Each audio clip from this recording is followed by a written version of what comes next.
Bonjour, ici Patrick Gautreau, président et directeur technique de Nivoex. Bienvenue dans cette vidéo conseil consacrée à un enjeu majeur pour la santé de votre bâtiment, les infiltrations d'eau intérieure. L'eau est l'ennemi numéro 1 de nos structures. Aujourd'hui, nous allons voir ensemble comment les détecter, comprendre leur origine et surtout comment les prévenir. Premièrement, qu'est-ce qu'une infiltration à l'intérieur? Donc, définissons bien le problème. Une infiltration d'eau intérieure, c'est la pénétration non désirée d'eau liquide à l'intérieur du bâtiment, à travers la structure ou de l'enveloppe.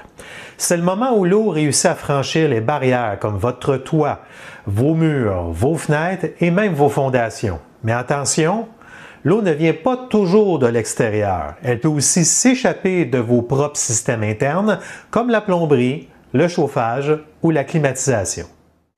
Les sources d'infiltration sont diverses, notamment externes.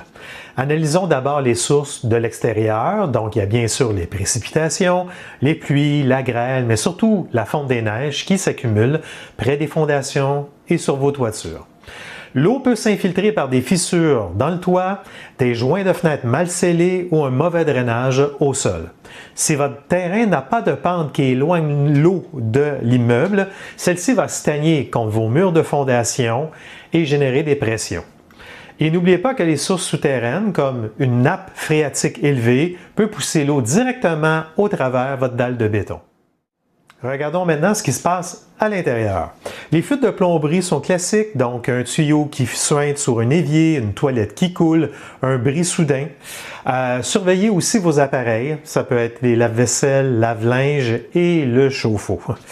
Un point souvent négligé est la condensation. Si votre humidité intérieure est très élevée et qu'elle touche des surfaces froides, comme une fenêtre ou des conduites de plomberie, elle devient de l'eau liquide. Cette eau finit par s'accumuler et peut causer autant de dommages qu'une fuite. Les conséquences, pourquoi c'est crucial d'agir vite? D'abord pour la structure, l'eau cause de la pourriture du bois, la corrosion des métaux, affaiblit les matériaux. Ensuite, évidemment, l'aspect esthétique, donc ça vient endommager les surfaces, donc des taches au plafond, la peinture qui cloque, des planchers qui gondolent. Mais le plus grave, c'est également la santé des occupants. Donc l'humidité favorise la présence de moisissures, de champignons, ça dégrade la qualité de l'air intérieur et ça cause des problèmes respiratoires. Sans oublier que l'humidité aussi attire les insectes. On n'a qu'à penser aux fourmis charpentières, aux cloportes, mais également les lépismes qu'on appelle souvent le poisson d'argent. Alors, que devons-nous vérifier et à quelle fréquence? Bien, au moins une fois, sinon 2 fois par année, au printemps et à l'automne, faites le tour de votre propriété.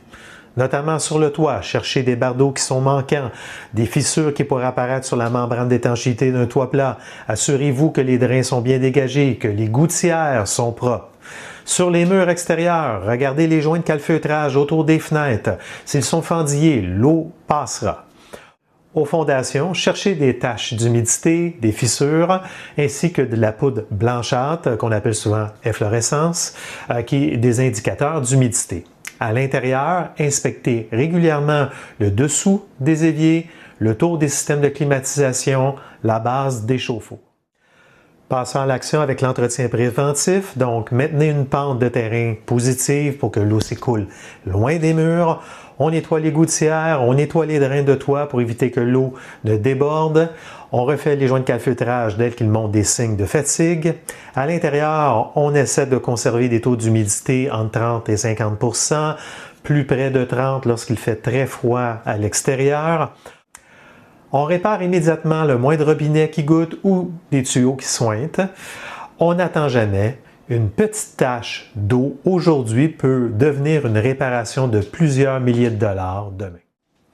En résumé, la prévention est votre meilleur allié pour protéger la valeur de votre immeuble et la santé de vos occupants.